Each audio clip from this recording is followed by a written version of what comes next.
Everybody, please, let's take our seats.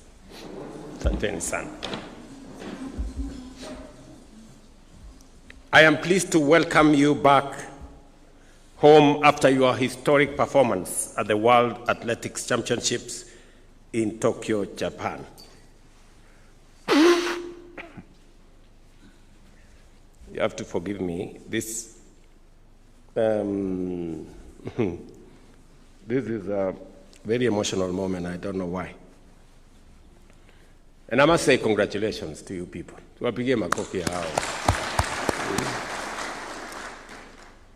You carried our flag with pride and brought great honor to Kenya, once again proving that we are a nation of champions. It is not an easy feat to achieve.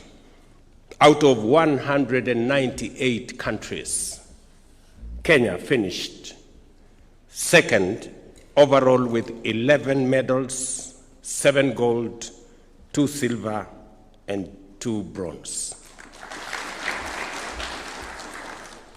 To be the second best in the whole world out of 198 countries is no mean achievement. This is an achievement we celebrate with pride, but more importantly, one that we must emulate as a nation in every other thing that we do. Like our athletes, we do not settle for average. We aspire for excellence. Every race you run, every medal you win is a reminder that Kenya's destiny is not merely to participate, but to triumph. Our athletes remind us that excellence is not given. It is earned through sacrifice, discipline, hard work, and courage. The world expects Kenya to lead, not to follow. As you, our champions, have proven,